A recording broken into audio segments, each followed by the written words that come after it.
Good day everyone! Today we are going to discuss the Pythagorean triples.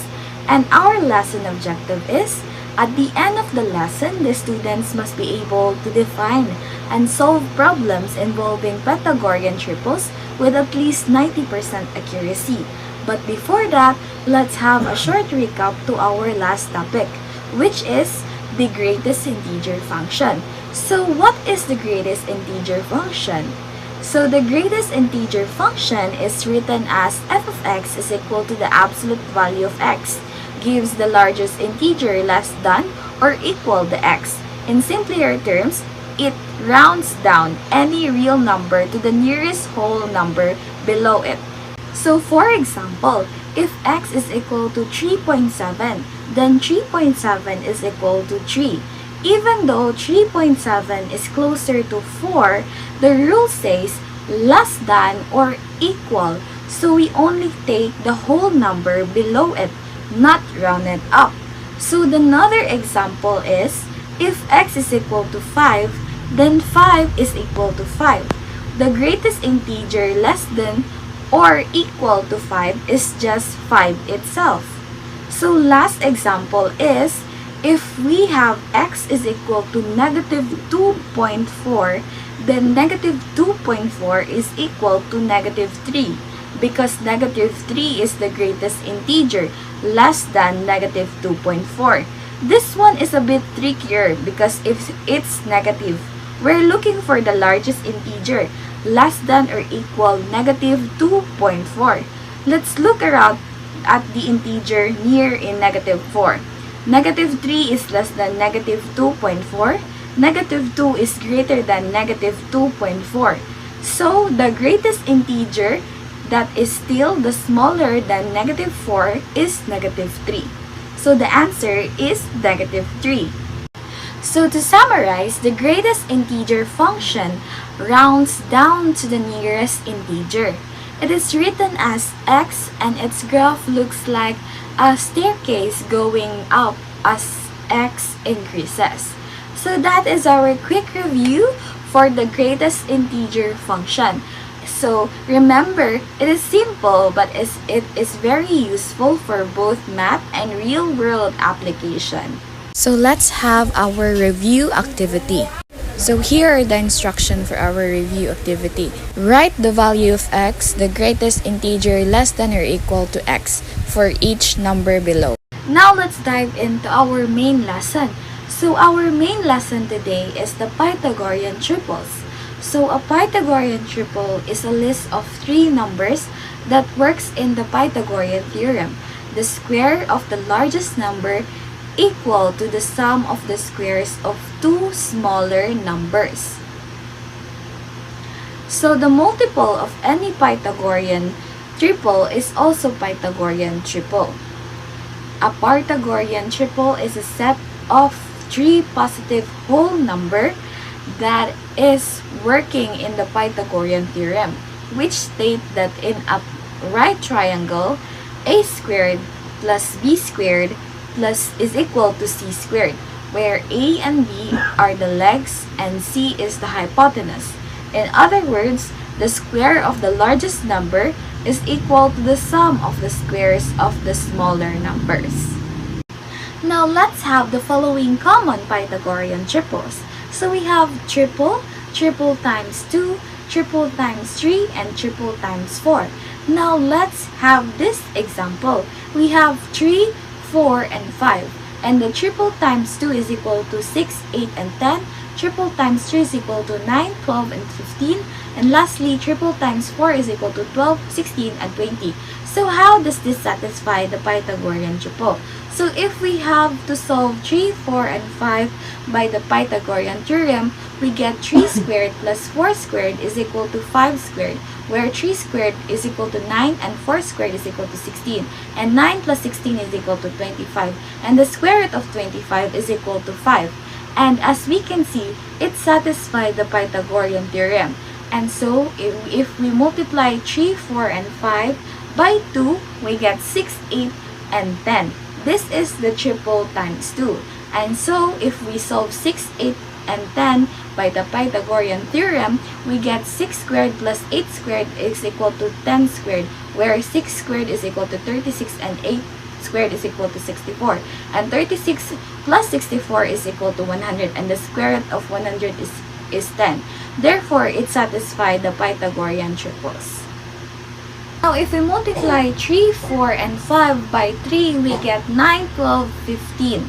So, if we solve by the Pythagorean theorem, we get 9 squared plus 12 squared is equal to 15 squared, and 9 squared is equal to 81, and 12 squared is equal to 144. 81 plus 144 is equal to 225, and the square root of 225 is 15. That means that it also satisfies the Pythagorean theorems. Lastly, we multiply 3, 4, 5 by 4, we get 12, 16, and 20. So if we solve 12, 16, and 20 by the Pythagorean theorem, we get 12 squared plus 16 squared is equal to 20 squared, where 12 squared is equal to 144, and 16 squared is equal to 256, and 144 plus 256 is equal to 400, and the square root of 400 is 20. That means that it satisfies the Pythagorean triples. Now, let's have example number 2, where triple 5, 12, and 13, and triple times 2 is equal to 10, 24, and 26. Triple times 3 is 15, 36, and 39. And lastly, triple times 4 is equal to 20, 48, and 52. Now, let's solve first for triple 5, 12, and 13, where 5 squared plus 12 squared is equal to 13 squared, where 5 squared is equal to 25, and 12 squared is equal to 144. And adding 25 plus 144 is equal to 169, and the square root of 169 is 13, and 13 squared is equal to 169. That means that 5 squared plus 12 squared is equal to 13 squared satisfy the Pythagorean triples. Now, let's multiply 5, 12, 13 to triple times 2, where we get 10, 24, and 26. And 10 squared plus 24 squared is equal to 26 squared, where 10 squared is equal to 100, and 24 is equal to 576. Where 100 plus 576 is equal to 676, and the square root of 676 is equal to 26, and 26 squared is equal to 676. That means that 10 squared plus 24 squared is equal to 26 squared satisfy the Pythagorean triple times 2. Now, we multiply 5, 12, 13 to triple times 3, where we get 15, 36, and 39. Where 15 squared and plus 36 squared is equal to 39 squared, and 15 squared is equal to 225, and 36 squared is equal to 1296. Now, if we add 225 plus 1296 is equal to 1521, where 1521 is equal to the square root of 39, and 39 squared is equal to 1521. That means that 9 squared plus 12 squared is equal to 15 squared satisfy the Pythagorean triple. Now, if we multiply 5, 12, 13 to triple times 4, we get 20, 48, and 52. And 20 squared plus 48 squared is equal to 52 squared, where 20 squared is equal to 400, and 48 squared is equal to 2304. And the sum of 400 and 2,304 is equal to 2,704. And the square root of 2,704 is equal to 52, and 52 squared is equal to 2,704. That means that it satisfied the Pythagorean triple times 4. Now, this image shows the all common Pythagorean triples. Triples, triple times 2, triples times 3, triples times 4. Now, you can try and solve it to prove that the following satisfy the Pythagorean triples. So, in summary, Pythagorean triples show special relationship between the sides of the right triangle. And even when we multiply them, they still follow the same rule. Now, let's move on and learn about two types of Pythagorean triples. So, good evening everyone. So, for the definition of the primitive Pythagorean theorem, it is a reduced set of the positive values of A, B, and C, and it has a common factor of 1. So then this type of triple is always composed of 1 even numbers and 2 odd numbers. For example, we have the set of 3, 4, and 5, and another set of 5, 12, and 13. These are the example of the primitive Pythagorean triple because it has a common factor of 1 and it satisfies the Pythagorean theorem a squared plus b squared is equals to c squared. And the solution within that, the first set, the 3, 4, 5, is equal to the GCD of 1 as well as the 5, 12, and 13. So to solve that, or to calculate this one through the use of the Pythagorean theorem, we have here the first number in set as our A, and then the B would be our second number, and then the third number would be our C. So as the resulting of the equation is equivalent to the same quantity of equation, and that it holds true to the Pythagorean triples. A non-primitive Pythagorean theorem which is also known as imperative Pythagorean triple is a set of positive values of a, b, and c with a common factor greater than 1. In other words, the three set of positive values is a non-primitive Pythagorean triple are all even numbers. So, non-primitive Pythagorean triple are all even numbers.